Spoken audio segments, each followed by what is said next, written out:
یہ دسمبر 31 کی رات تھی۔ ہر طرف خوشی کا سماں تھا، لوگ نئے سال کا استقبال کرنے کی تیاریوں میں مصروف تھے۔ احمد اور اس کے دوستوں نے ایک پرانی ویران حویلی میں نئے سال کی رات گزارنے کا منصوبہ بنایا۔ یہ حویلی شہر سے باہر ایک سنسان علاقے میں تھی اور کئی کہانیاں اس کے بارے میں مشہور تھیں۔ لوگ کہتے تھے کہ یہاں کوئی رہتا نہیں کیونکہ یہ جگہ آسیب زدہ ہے۔ احمد کے دوست اس طرح کی باتوں پر یقین نہیں رکھتے تھے۔ وہ سوچتے تھے کہ یہ سب پرانی بیوقوفانہ کہانیاں ہیں۔ رات کے 11 بجے وہ سب حویلی پہنچے۔ حویلی کا دروازہ زنگ آلود اور بہت بڑا تھا۔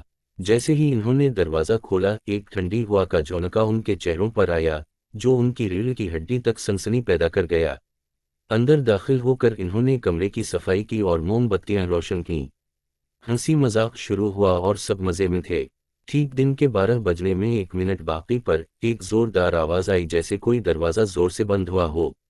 سب چونک گئے۔ احمد نے کہا یہ شاید ہوا کا جھونکا ہوگا، لیکن ان سب کے دل میں خوف کی ایک ہلکی سی لہر دوڑ گئی۔ رات کے ٹھیک 12 بجے جب نئے سال کا آغاز ہوا، حویلی کے دروازے خود بخود بند ہو گئے۔ وہ سب حیران ہو کر دروازے کی طرف بھاگے لیکن دروازہ کسی بھی طرح نہیں کھلا۔ اچانک ایک پراسرار سایہ دیوار پر نمودار ہوا۔ وہ سایہ بولنے لگا، یہ حویلی میری ہے، تم سب یہاں سے زندہ واپس نہیں جاؤ گے۔ سب خوفزدہ ہو گئے۔ احمد نے ہمت کی اور پوچھا، تم کون ہو؟ ہم نے تمہارا کیا بگاڑا ہے؟ سایہ قہقہا لگا کر بولا، یہی تمہاری غلطی ہے کہ تم نے میرے آرام میں خلل ڈالا۔ یہاں آنے والے کبھی زندہ واپس نہیں جاتے۔ یہ سنتے ہی حویلی کے دروازے اور کھڑکیاں زور زور سے بجنے لگیں۔ دوست ایک دوسرے کے ساتھ لپٹ گئے۔ اچانک موم بتیاں بجھ گئیں اور ہر طرف اندھیرا چھا گیا۔ ایک چیخ کی آواز آئی اور جب روشنی دوبارہ آئی تو احمد کے دوستوں میں سے ایک غائب تھا۔ سب کے ہوش اڑ گئے۔ وہ دروازہ کھولنے کی کوشش کرتے رہے لیکن ناکام رہے۔